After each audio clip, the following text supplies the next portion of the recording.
नमस्कार दोस्तों, आर के हिंदी स्टोरी में आपका स्वागत है। आइए सुनते हैं एक मार्मिक कहानी, आखिरी मंजिल। आज 3 साल गुजर गए। यही मकान है, यही बाग है, यही गंगा का किनारा, यही संगमरमर का हौज, यही मैं हूँ और यही दरो दीवार। मगर इन चीज़ों से दिल पर कोई असर नहीं होता। वह नशा जो गंगा की सुहानी और हवा के दिलकश झोंकों से दिल पर छा जाता था, उस नशे के लिए अब जी तरस जाता है। अब वह दिल नहीं रहा। वह युवती जो जिंदगी का सहारा थी, अब इस दुनिया में नहीं है। मोहिनी ने बड़ा आकर्षक रूप पाया था। उसके सौंदर्य में एक आश्चर्यजनक बात थी, उसे प्यार करना मुश्किल था। वह पूजने के योग्य थी। उसके चेहरे पर हमेशा एक बड़ी लुभावनी आत्मिकता की दीप्ति रहती थी।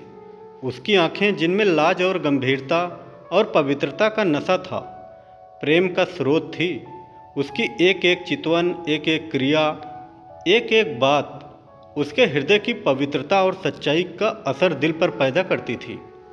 जब वह अपनी शर्मीली आंखों से मेरी ओर ताकती तो उसका आकर्षण और उसकी गर्मी मेरे दिल में एक ज्वार भाटा सा पैदा कर देती थी। उसकी आंखों से आत्मिक भावों की किरणें निकलती थी, मगर उसके होठों प्रेम की बानी से अपरिचित थे। उसने कभी इशारे से भी उसकी अथाह प्रेम को व्यक्त नहीं किया, जिसकी लहरों में वह खुद तिनके की तरह बही जाती थी। उसके प्रेम की कोई सीमा न थी।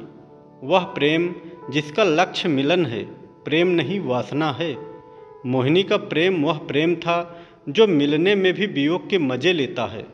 मुझे खूब याद है, एक बार जब उसी हौज के किनारे चांदनी रात में मेरी प्रेम भरी बातों से विभोर होकर उसने कहा था, आह, वह आवाज़ अभी मेरे हृदय पर अंकित है।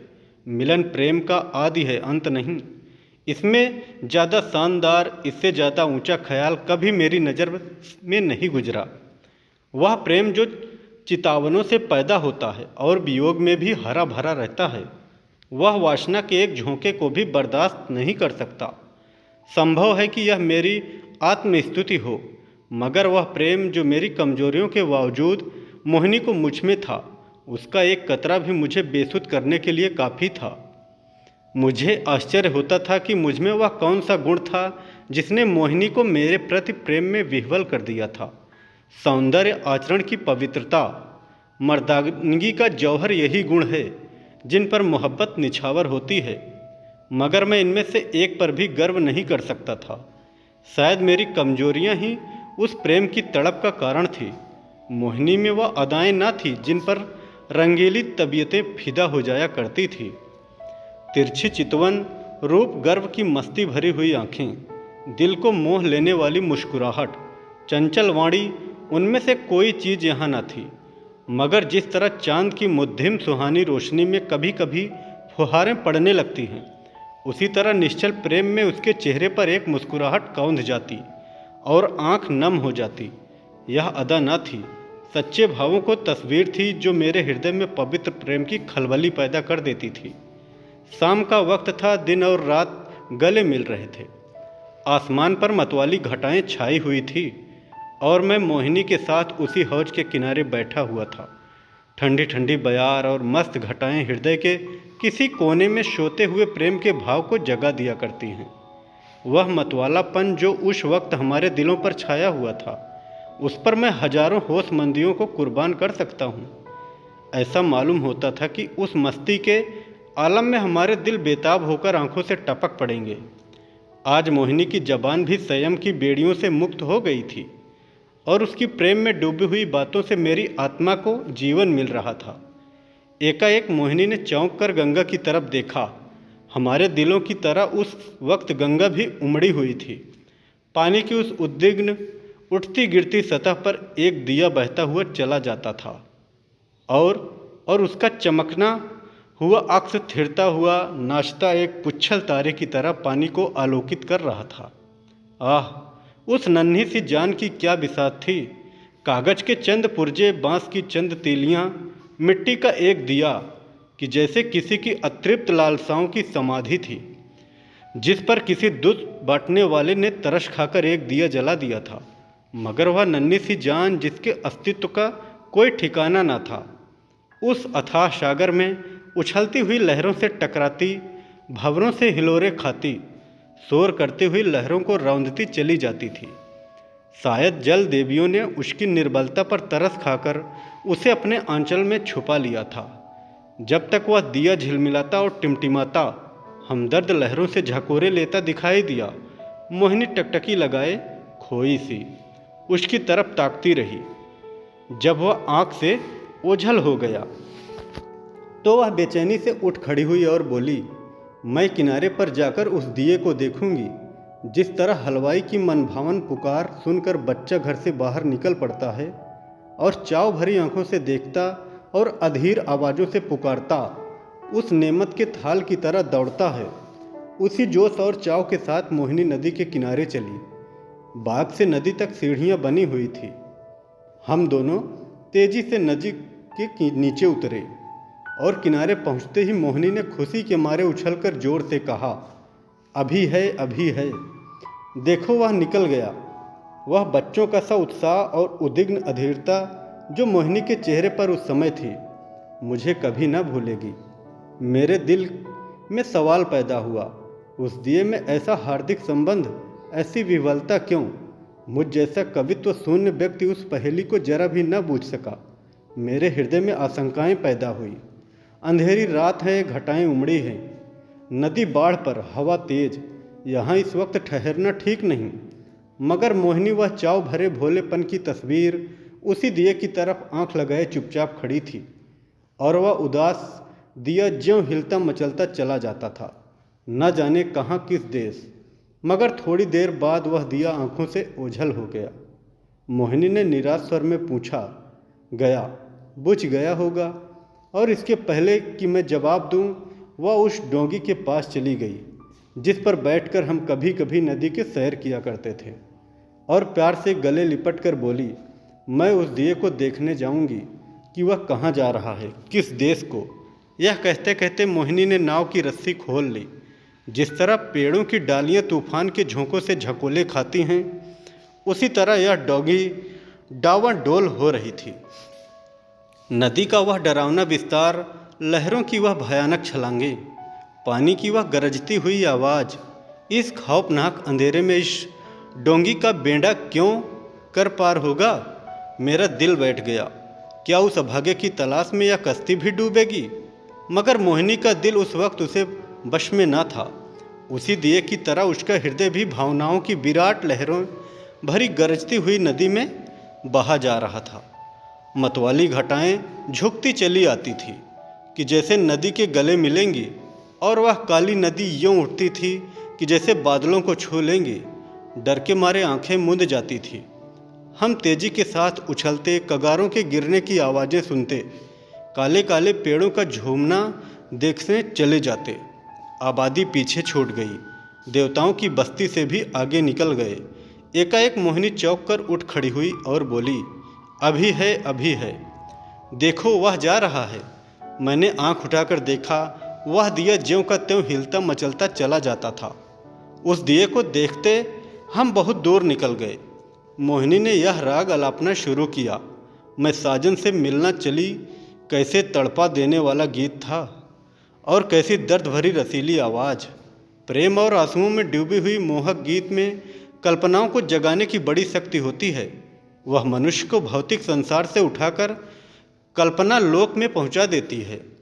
मेरे मन की आंखों में उस वक्त नदी के पुरसोर लहरें, नदी किनारे की झूमती हुई डालियां, सनसनाती हुई हवा, सबने जैसे रूप धर लिया था और सब की सब तेजी कदम उठाए चली जाती थी अपने साजन से मिलने के लिए। उत्कंठा और प्रेम से झूमती हुई ये युवती धुंधली सपने जैसी तस्वीर हवा में, लहरों में और पेड़ों के झुरमुट में चली जाती थी और कहती थी, साजन से मिलने के लिए इस गीत ने सारे दृश्य पर उत्कंठा का जादू फूंक दिया। मैं साजन से मिलन चली, साजन बसत कौन सी नगरी में, बौरी न जानू न मोहे आश मिलन की। उस ऐसी प्रीत भली मैं साजन से मिलन चली मोहिनी। खामोश हुई तो चारों तरफ सन्नाटा छाया हुआ था, और उस सन्नाटे में एक बहुत मध्यम रशीला स्वप्निल स्वर क्षितिज के उस पार से, नदी के नीचे से हवा के झोंकों के साथ आता हुआ मन के कानों को सुनाई देता है। मैं साजन से मिलन चली। मैं इस गीत से इतना प्रभावित हुआ कि जरा देर के लिए मुझे ख्याल ना रहा कि कहाँ हूँ और कहाँ जा रहा हूँ। दिल और दिमाग में वही राग गूंज रहा था। अचानक मोहिनी ने कहा, उस दिए को देखो। मैं दिए की तरफ देखा। उसकी रोशनी मंद हो गई थी और आयु की पूंजी खत्म हो चली थी। आखिर वह एक बार जरा भपका और बुझ गया। जिस तरह पानी की बूंद नदी में गिरकर गायब हो जाती है, उसी तरह अंधेरे के फैलाव में उस दिए की हस्ती गायब हो गई। मोहिनी ने धीमे से कहा, अब नहीं दिखाई देगा, बुझ गया। यह कहकर उसने एक ठंडी सांस ली। दर्द उमड़ आया, आंसुओं से गला फंस गया। जबान से सिर्फ इतना निकला, क्या यही उसकी आखिरी मंजिल थी? और आंखों से आंसू गिरने लगे। मेरी आंखों के सामने से पर्दा सा हट गया। मोहिनी की बेचैनी और उत्कंठा, अधीरता और उदासी का रहस्य समझ में आ गया और बरबस मेरी आंखों से भी आंसू की चंद बूंदें टपक पड़ी। क्या उस शोर भरे खतरनाक तूफानी सफ़र की यही आखिरी मंजिल थी? दूसरे दिन मोहिनी उठी तो उसका चेहरा पीला था। उस रात भर नींद नहीं आई थी। वह कवि स्वभाव की स्त्री थी। रात की इस घटना ने उसके दर्द भरे भावुक हृदय पर बहुत असर पैदा किया था। हंसी उसके होठों पर यूं ही बहुत कम आती थी। हाँ, चेहरा खिला रहता था। आज से वह हंसमुखपन भी विदा हो गया। हरदम चेहरे पर एक उदासी सी छाई रहती और बातें ऐसी जिनसे हृदय छलनी हो जाता था और रोना आता था। मैं उसके दिल को इन ख्यालों से दूर रखने के लिए कई बार हंसाने वाले किस्से लाया, मगर उसने उन्हें खोल कर भी न देखा। हाँ, जब मैं घर पर ना होता तो वह कवि की रचनाएं देखा करती, मगर इसलिए नहीं कि उन्हें पढ़ने से कोई आनंद मिलता था, बल्कि इसलिए कि उसे रोने के लिए ख्याल मिल जाता था। और वह कविताएं जो उस ज़माने में उसने लिखी, दिल को पिघला देने वाले दर्द भरे गीत हैं। कौन ऐसा व्यक्ति है जो उन्हें पढ़कर अपने आंसू रोक लेगा? वह कभी कभी अपनी कविताएं मुझे सुनाती और जब मैं दर्द में डूबकर उनकी प्रशंसा करता तो मुझे उसकी आंखों में आत्मा के उल्लास का नशा दिखाई पड़ता। हंसी, दिल्लगी और रागिनी मुमकिन है कुछ लोगों के दिलों पर असर पैदा कर सके, मगर वह कौन सा दिल है जो दर्द के भावों से पिघल न जाएगा। एक रोज़ हम दोनों इसी बाग की सैर कर रहे थे। शाम का वक्त था और चैत का महीना। मोहिनी की तबीयत आज खुश थी। बहुत दिनों के बाद आज उसके होठों पर मुस्कुराहट की झलक साफ दिखाई दी थी। जब शाम हो गई और पूर्णमासी का चांद गंगा की गोंद से निकलकर ऊपर उठा तो हम इसी हौज के किनारे बैठ गए। यह मौल सीढ़ियों की कतार और एक हौज मोहिनी की यादगार है। चांदनी में बिसात आई और चौपड़ होने लगी। आज तबीयत की ताजगी ने उसे रूप को चमका दिया था और उसकी मोहक चपलताएं मुझे मतवाला किए देती थी। मैं कई बाजियां खेला और हर बार हारा। हारने में जो मज़ा था वह जीतने में कहाँ। हल्की सी मस्ती में जो मज़ा है वह छकने और मतवाला होने में नहीं। चांदनी खूब छिटकी हुई थी। एकाएक मोहिनी ने गंगा की तरफ देखा और मुझसे बोली, वह उस पार कैसी रोशनी नज़र आ रही है। मैंने भी निगाह दौड़ाई। चिता की आग जल रही थी, लेकिन मैंने टाल कर कहा, सांझी खाना पका रहे हैं। मोहिनी को विश्वास नहीं हुआ। उसके चेहरे पर एक उदास मुस्कुराहट दिखाई दी और आंखें नम हो गई। ऐसे दुख देने वाले दृश्य उसके भावुक और दर्दमंद दिल पर वही असर करते थे जो लू की लपट फूलों के साथ करती है। थोड़ी देर तक वह मौन निश्चला बैठी रही, फिर शोक भरे स्वर में बोली, अपनी आखिरी मंजिल पर पहुंच गया। कहानी कैसी लगी कमेंट में ज़रूर बताएं।